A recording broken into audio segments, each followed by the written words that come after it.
네, 한 주간의 고민들 한 방에 해결해보는 시간 금주 한방 이어가 보도록 하겠습니다. 먼저 이번 주 외국인 기관의 수급으로 시장 정리해 보도록 하고요. 보내주신 사연 오늘도 풍성합니다. 함께 나눠보면서 다음 주에 대한 전략까지 꼼꼼히 세워보도록 할게요.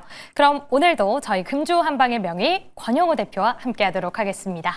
대표님 안녕하세요. 안녕하세요. 네, 어제 또 크리스마스였는데 잘 보내셨나요? 얼굴이 훨씬 좋아지셨어요. 살이 좀 쪘죠? 네. 뭘 그렇게 맛있게 드셨나요? 어제 하루 종일 먹고 흑백 요리사 2를 보다 보니까 뭔가 계속 이렇게 먹게 되더라고요, 저도. 오늘 의상도 약간 흑백 요리사 같은데. 아, 그렇죠. 아, 감사합니다. 네. 그러면 이제 맛있게 드신 만큼 저희에게 더 많은 인사이트 얻어주신다고 하니까요. 저희 또 기대를 해보도록 하겠습니다. 네. 그럼 바로 저희 수급 체크해 보도록 할 텐데요. 기관부터 탑10 확인해 보도록 할게요. 네. 순매수 10가지 종목입니다. 1위와 2위 삼성전자와 SK하이닉스 늘 담아가고 있는 움직임이고요. 오늘 3위는 또 SK스퀘어 올라와 있습니다. 오늘 투자 경고 종목 해제가 됐기 때문에 많은 수급 몰렸던 모습이고 H&D 마린엔진과 함께 마지막 삼성생명까지 꾸준히 담아가고 있습니다. 이어서는 외국인의 수급도 함께 체크해 보도록 할게요.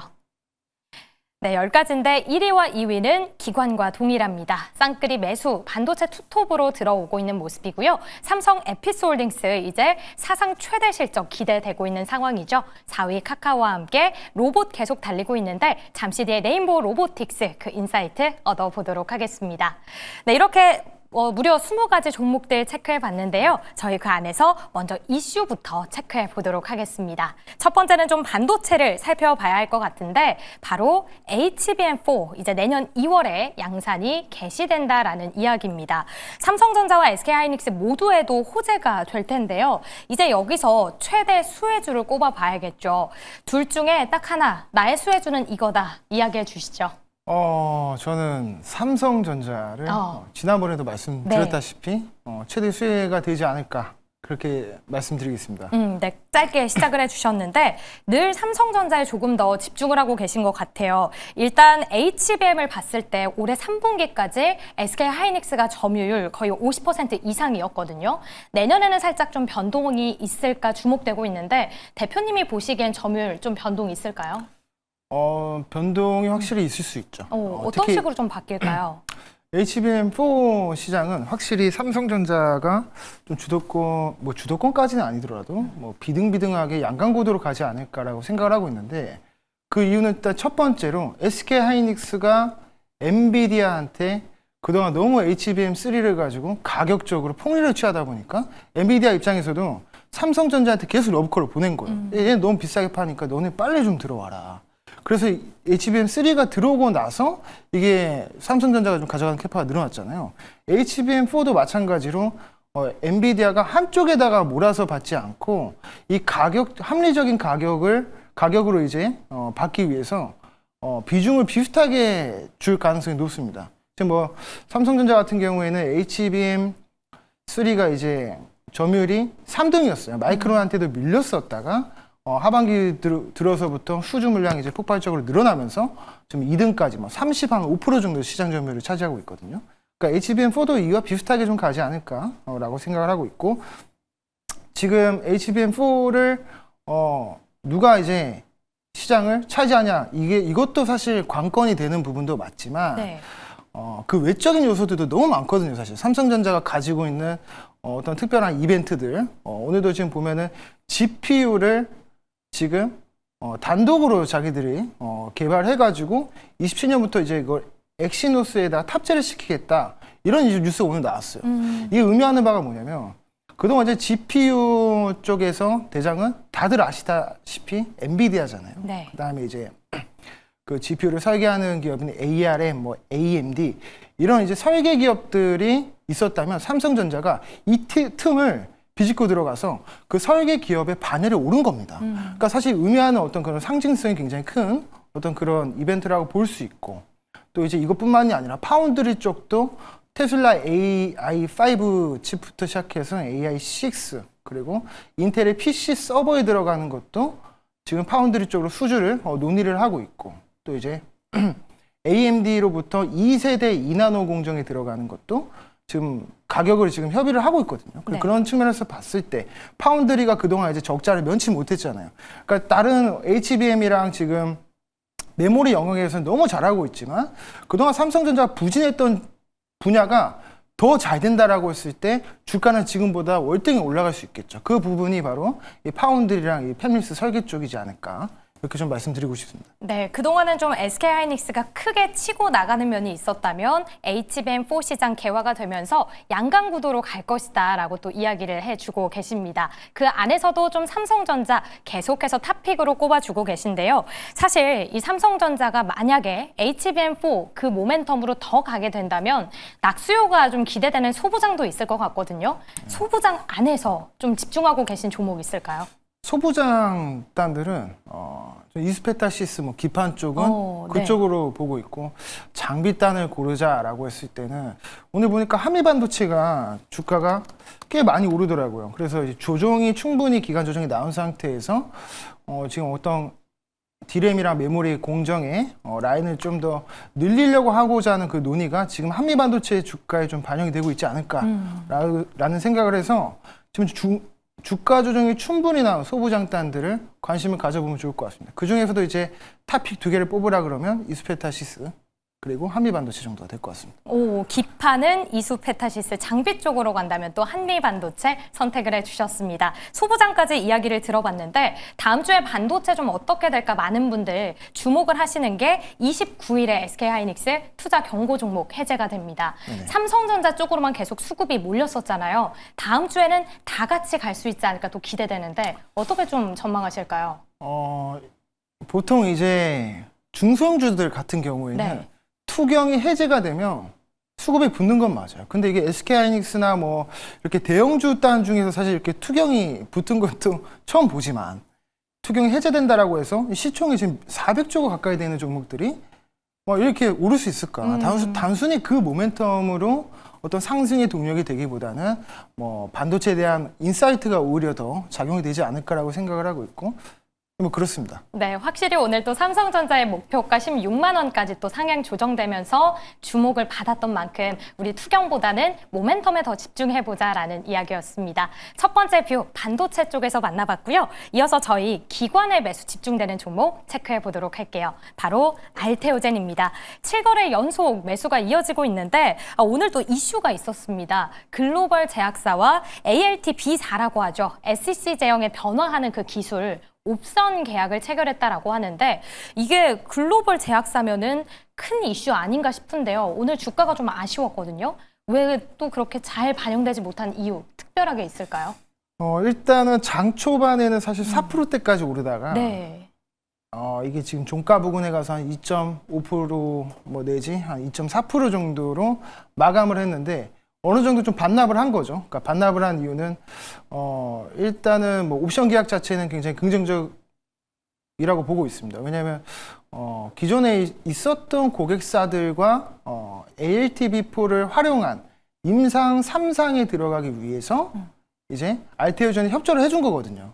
그래 임상 3상 한번 해봐라 라고 해서 이제 주고 기술을 좀 알려주고 그 다음에 임상 3상에 대한 어떤 그런 대가를 옵션 계약금으로 이제 받는 그런 형태인데 사실 이거 자체가 뭐 대단하다라기보다는 어쨌거나 지금 그 내용에서 보시면 고객사 이름을 공개하지 않았거든요. 네. 그리고 제품명도 공개하지 않았고 그러니까 이런 부분들을 봤을 때 새로운 기업이 아니라 지금 알테오젠이 계약을 맺고 있는 글로벌 빅파마가 한 6개 정도가 됩니다.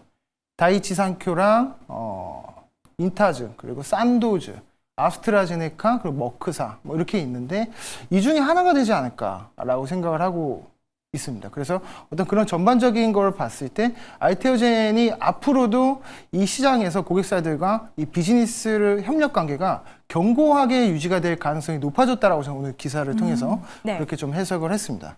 네, 지금 임상에 있어서 기술 이전 임박했다라는 이야기 계속 들려오고 있는데 지난주부터 반도체 안에서 탑픽은 알테오젠이었거든요. 지금 가격대 보면 굉장히 매력적, 제약바이오 안에서 알테오젠이었는데 가격대를 봤을 때 너무 매력 있어요. 그쵸. 그럼 지금 다 맞다라고 볼 때 단기 목표가 좀 어디까지 볼 수 있을까요? 단기 목표가는 네. 단기 목표가를 잡자면 40 한 45만 원에서 한 45만 9천 원. 그러니까 이때를 왜 목표가로 잡냐면 이때 장대음봉이 나왔었던 때가 알테오젠이 이제 특허 소송을 받아서 할로자임이 이제 악의적으로 좀 공격을 했잖아요. 그 할로자임의 특허 소송 자체는 사실 알맹이를 공격한 게 아니에요. 껍데기를 공격한 겁니다. 사실 그 내용을 보면 그 기술 자체가 이 물질에 대한 특허 관련해서가 아니고 제조 방법에 대한 특허거든요. 그러니까 알테오젠의 ALTV4가 생산하는 데 있어서는 전혀 문제가 없습니다. 근데 이제 소위 요새 말로 어그로를 잘 끌었다라는 표현이 딱 들어맞았던 대목이 아니었을까라는 네. 생각을 하고 있고, 그래서 지난번에 12월 5일경에 대량 매물이 출회가 되면서 좀 장대음봉이 나와줬는데, 이 부근에서 이제 매물이 좀 없는 구간이 46만 원대거든요. 그래서 빨간선 라인까지는 좀 쉽게 올라가지 않을까. 물론 이게 장기적으로 봤을 때는 사실 55만 원 그 이상도 충분히 갈 수 있습니다. 네. SC 제형을 이제 피하 주사로 변경해주는 기술력 자체가 엄청난 기업이기 때문에 그 이제 글로벌 빅파마들한테 그 약을 정맥 주사를 피하 주사로 바꿔주는 대신에 로열티가 이제 매년 적립이 되는 거니까 사실 기술력 자체만 봤을 때는 세계 1등입니다. 그러니까 이제 할로자임이 어떻게든 이제 바짓가랑이를 잡고 늘어지는 거란 말이죠. 그래서 이런 부분들에 대해서 장기적으로 봤을 때는 지금은 정말 매수 기회다. 오. 그렇게 말씀드리고 싶고, 근데 굳이 내가 단기적으로 좀 대응을 하고 싶다 그러면 45만 9천 원대 라인을 잡으시면 좋을 것 같습니다. 네, 46만 원 선 그리고 중장기적으로 55만 원까지 또 알테오젠 제시를 해주셨습니다. 이제 JP모건 헬스케어도 있고 1월에 정말 모멘텀이 많거든요. 그럼 그 안에서 이제 제약바이오 다음 주에 추세 다시 돌릴 수 있을까 좀 기대가 되는데, 오늘도 오후장 들어서 바이오로 수급이 막 쏠리기 시작했거든요. 네네. 다음 주에 또 한 번 주도주 될 수 있을까요? 일단은 제약바이오가 주도주가 되려면 네. 반도체가 좀 조정이 나와줘야 되는데 반도체에 대해서 지금 사실 솔직히 말하면 좀 광기잖아요. 그래서 이런 광기가 언제 식을지는 사실 예측하기가 매우 어렵습니다. 에코프로의 그 대시세가 나왔을 때도 사실 에코프로가 한 50년 이상의 실적을 지금 막 주가가 반영된 값이었거든요. 네. 그럼에도 불구하고 이제 막 공매도가 붙으니까 이제 공매도를 청산하는, 그러니까 쇼커버링 물량이 들어오겠다라는 논리로 다시 한 번 또 이제 광기가 들어서면서 150만 원까지 올랐었단 말이에요. 그러니까 반도체가 약간 그거에 버금가는 지금 열정을 가지고 있다라고 해서 이 열기가 당분간 식지는 않을 것 같아요. 그래서 우리가 어떤 순환매장 속에서 제약바이오가 다시 한번 어떤 주도주가 되려면 반도체 조정이 조금 필요한 그런 부분이다라고 보고 있어서, 근데 물론 이제 JP모건 헬스케어라는 것도 있고 또 미국에서 이제 연준의 금리 인하에 대한 기조가 계속 유지가 되고 있기 때문에 제약바이오도 투심 자체는 나쁘지가 않습니다. 또 생물보안법도 이제 통과가 돼서 오늘도 보니까 에피스홀딩스가 6% 정도 상승이 나왔잖아요. 네. 그러니까 이게 저점이 약간 눌렸을 때 다시 치고 나갈 만한 동력은 충분히 된다라는 거죠. 환경적으로는. 근데 이게 신고가로 가려면 어떠한 새로운 강력한 수급이 좀 필요한데 그 수급은 반도체 조정이 좀 나와줘야 된다, 이렇게 보고 있습니다. 네, 근데 늘 그런 흐름이었던 것 같아요. 반도체와 바이오, 늘 시속 게임이 이어졌는데 이 역시도 좀 반도체가 쉬어갈 때 바이오가 가고 이런 흐름 이어질 것 같다. 순환매를 꼭 집어서 이야기를 해주셨습니다. 저희 이번 알테오젠 통해서 바이오 이야기 들어봤고요. 이어서 외국인의 매수 집중됐던 종목입니다. 레인보우 로보틱스 챙겨보도록 할게요. 5거래 연속 매수가 이어지고 있는데 로봇 섹터 정말 어디까지 올라가는 걸까요? 끝도 없습니다. 일단 CES 2026에서 아틀라스 공개한다라는 모멘텀인데 레인보우 로보틱스만 봤을 땐 대장이라는 상징성 외에 또 새롭게 우리가 기대할 만한 모멘텀이 있나? 좀 갸우뚱하긴 하거든요. 이 레인보우 로보틱스만 봤을 때 어떤 뷰 가지고 계실까요? 이 레인보우 로보틱스만 딱 놓고 봤을 때는 네. 안타깝지만 뚜렷한 매력이 있나? 이런 생각이 좀 드는 종목인데, 왜냐하면 과거에도 이 레인보우 로보틱스가 초기 대장을 할 수 있었던 이유는 로봇에 대한 어떤 기술력, 그거보다도 삼성이 투자를 해서 최대 주주가 됐다.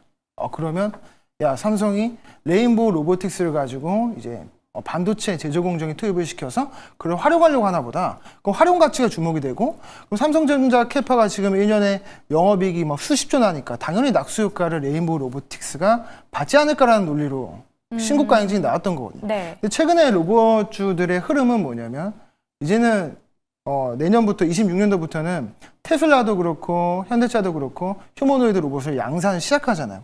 그럼 양산을 시작할 때 실제 수혜가 어디가 되냐?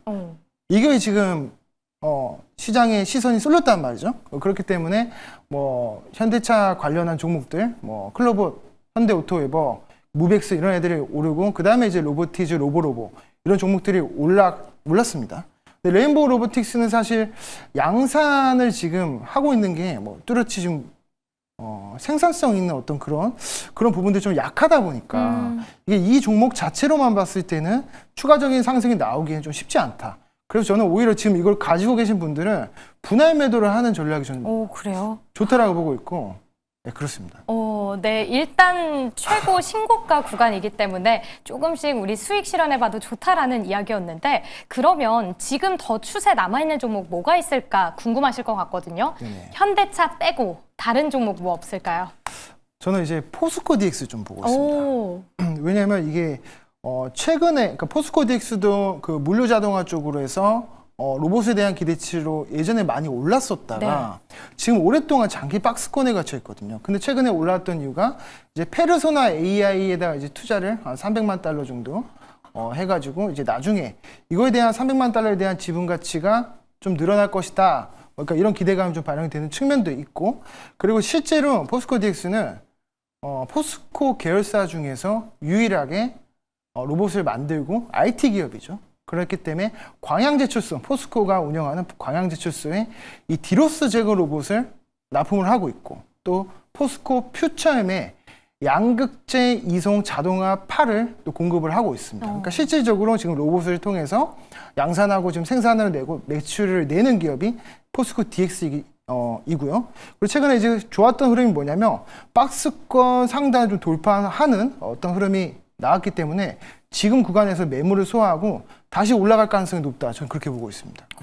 그래서 이거는 시세 초입 구간이기 때문에 가격적으로도 지금 접근을 해봐도 좀 매력이 있는 그런 종목이 아닐까라고 생각을 하고 있고, 내년에 이제 노란봉투법이 시작이 되고 나면 이제 로봇주들은 한동안 시세가 조금 더 유지가 될 겁니다. 그 중에서 수혜가 될 수 있는 진짜 기업들은 지금 제철소를 지금 운영하는 포스코가 로봇 계열사 중에서 갖고 있는 게 포스코 DX이기 때문에 그동안 뭐 현대차 로봇 관련주, 뭐 LG 로봇 관련주 다 올랐지만 포스코 관련한 로봇주는 안 올랐단 말이에요. 그래서 이제 추가 상승에 대한 가능성은 포스코 DX가 제일 높고, 시총이 지금 한 4조 5천억 정도 되지만 유통 비율이 한 23%에서 한 25% 정도밖에 안 돼요. 그러니까 비교적 가볍게 올라갈 수 있는 종목이다. 이렇게 말씀드리겠습니다. 네, 로봇 전망까지 이야기해 주셨는데 현재 구간 매수 가능한 종목 포스코 DX까지 설명 자세하게 들어봤습니다. 이렇게 세 가지 저희 수급 특징주 다양하게 만나봤고요. 이제 저희 코너의 꽃이죠. 사연 두 가지 만나보도록 할 텐데 저희 네이버 밴드 통해서 참여하실 수 있으니까요. 많은 참여 부탁드리도록 할게요. 그럼 오늘 저희에게 도착한 첫 번째 사연 화면 통해 만나보도록 하겠습니다. 네, 안녕하세요. LS 마린 솔루션 상담 부탁드려요. 매수가는 28,000원, 비중은 30%입니다.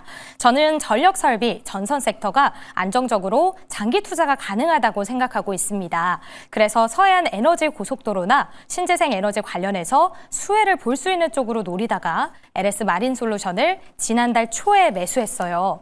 그런데 이달 말 중순에는 36,000원을 넘었던 주가가 계속 내려오고만 있네요. 게다가 트럼프 대통령이 또 해상풍력 건설 중단까지 하면서 주가가 더 힘이 없어질까 봐 걱정입니다. 조금이나마 수익이 있을 때 매도를 해야 할지 오히려 비중을 늘릴 기회로 삼고 더 장기적으로 봐도 될지 상담 부탁드려요 라고 이야기를 해주셨습니다. 첫 번째 종목 정말 LS 마린 솔루션입니다. 지금 매수가 28,000원의 비중 30%인데 말씀해 주신 것처럼 36,000원을 넘었었거든요. 네네. 그래서 조금 아쉬운데요. 오히려 지금 해적 케이블 관련해서 전선은 우리가 좀 봐도 되지 않을까 싶은데 이 종목 계속 홀딩일까요? 아니면 수익 실현해 볼까요? 일단 전선주들은 계속 홀딩을 해봐도 좋을 것 같습니다. LS 마린 솔루션 같은 경우에는 일단 LS 그룹이 뭐 하는 기업인지 좀 알아야 되는데 해적 케이블 대장주입니다. 네. 해적 케이블이 어디에 쓰이냐라고 했을 때 바다 멀리 이제 풍력을 설치를 하잖아요. 이제 그러면 이제 풍차를 설치하면은 그 생산되는 전기를 어떻게 나눌 것인가? 여기에 대한 해답이 바로 해저 케이블이거든요. 전기를 생산된 걸 이제 배로 가서 이제 가지고 올 수 없고 그 밑에 이제 케이블을 연결해야 되니까 생각보다 해저 케이블이 굉장히 많이 필요합니다. 또 이제 바람이 풍량이 강한 곳에 설치를 해야 되잖아요. 근데 풍량이 강한 곳은 전부 다 바다 한가운데거든요. 그러니까 이제 육지에 가까운 것보다 더 육지에 멀어지면 멀어질수록 강한 풍력으로 더 많은 발전량을 생산해낼 수 있다.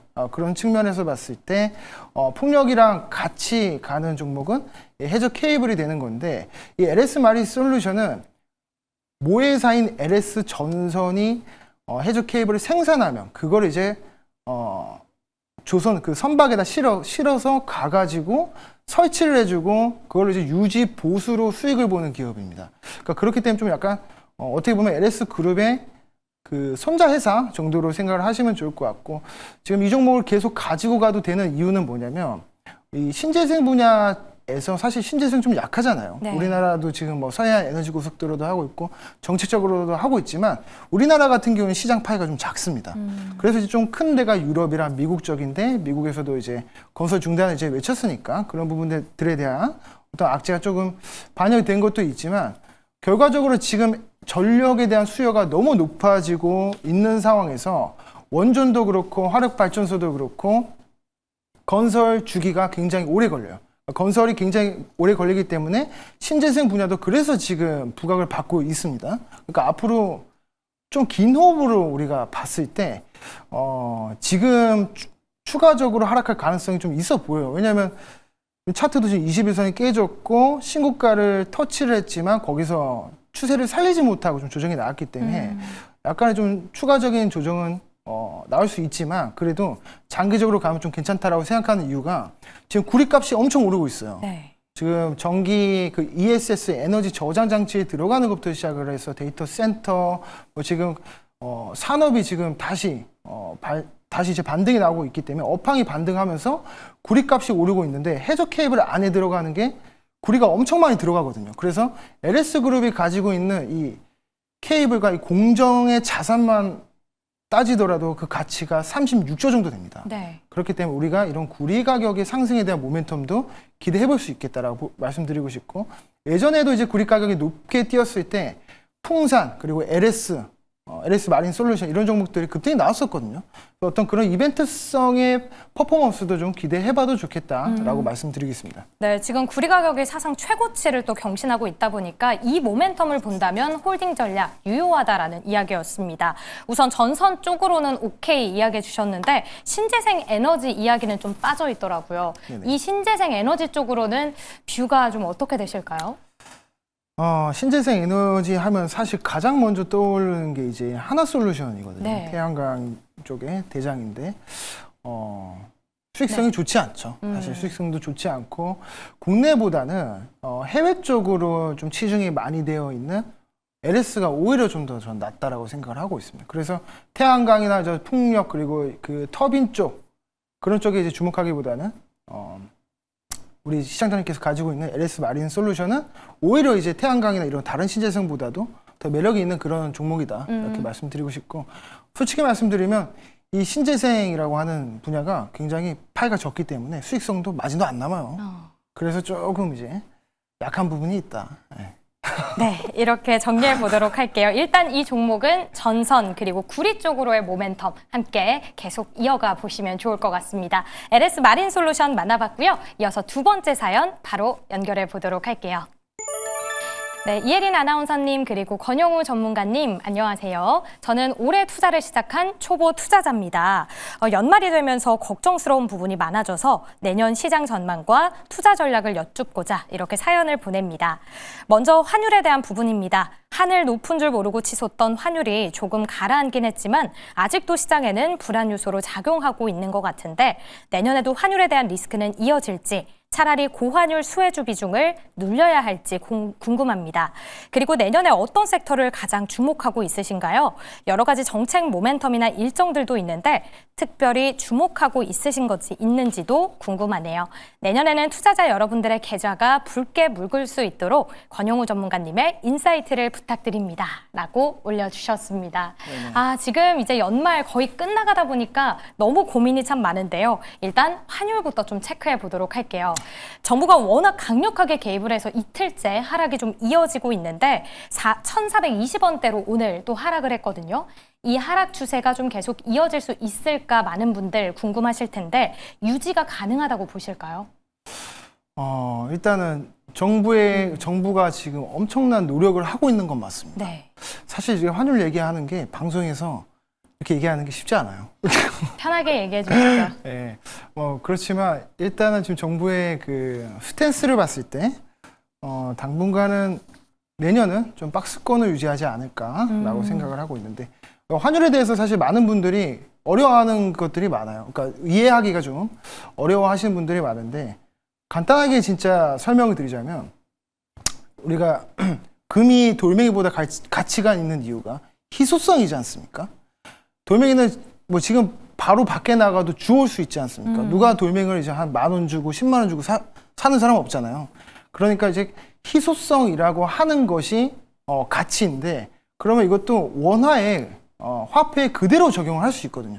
그러니까 많이 있으면 가치가 떨어지는 거고 이게 희소성이 있으면 얼마 없으면 가치가 오르는 겁니다. 그러니까 사실 지금 시장에 돈이 많이 풀려 있다라는 거죠. 그럼 이제 앞으로 가치가 더 떨어질 거냐 아니면 가치가 올라갈 거냐를 판단했을 때 그걸 보시면 됩니다. 정부가 돈을 더 풀 거냐 아니면 이걸 다시 회수할 거냐.